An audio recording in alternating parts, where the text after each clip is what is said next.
Each day is a feeling out process. I've been doing this for way too long to ignore what my body's telling me. Many times I must admit, all my body needs is more time warming up, and then it's ready for what the day has in store for it. What I try to understand is that there's variables that present themselves day in and day out that might force an alteration to my training. There's work, family, obligations, so many different moving pieces that can affect what I had initially planned. For this reason, I'm ready for me to make adjustments, be flexible, to make changes if need be. As a training vet, I've been down these roads and know the challenges that present themselves. The problem is when you let the outside noise begin to distract you and begin to frustrate you just because you haven't met that appointment to your training session. Yes, carving out some time when you have already done so, and when you have already planned it in your head to go and work out, then having to reschedule for another time can be extremely disheartening and discouraging. You should always be ready to pivot, although, because that's going to happen. There's going to be roadblocks. There's going to be times where you wrote it down, you have a set appointment, and that's the way it works. You just going to have to make a pivot and find that time to have that opportunity to go train. You got to have the ability to audible if you want to make training a long-term practice or hobby. The ability to create another window of opportunity if one closes. If you manage to do this long enough, you'll have training in your life for good. At that point, the roadblocks that we once made these big issues no longer are, and it's just like water off your back. That big deal we once had us hinder us or made us fall back no longer do that. Training is about mastering the ebbs and flows that comes with making training into your habit.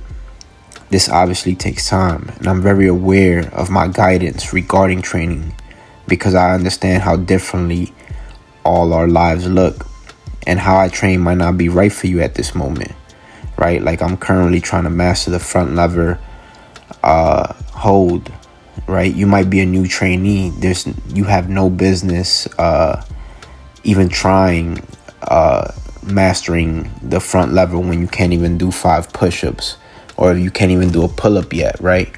But not to say you can't be inspired or motivated by the calisthenic skills, but what I'm saying is that sometimes you got to just start off with the very basic as possible, right? It could be doing push-ups off your knees, doing body weight squats, so on and so forth. What I'm trying to say is that I take that into consideration, right? So my journey where I'm currently am, yes, I can afford to try to learn and master and become a master of calisthenic skills like the front lever, which I'm currently trying to master. But that might not be where you currently are, and that's okay. The bridge that I'm trying to gap together and the parallels that I'm trying to draw is that training gets deeper than just the physical, right? Training is very potent. Training is a vehicle for transformation, but what people fail to realize is that they're more amused by the transformation that happens physically. But what I'm trying to get to, and the message I'm trying to drive home, is the transformation that happens spiritually and mentally. What training does for your character, which is the greatest reward if you ask me. Also, putting words into my training is very refreshing. For me, it provides clarity to my storm of ideas.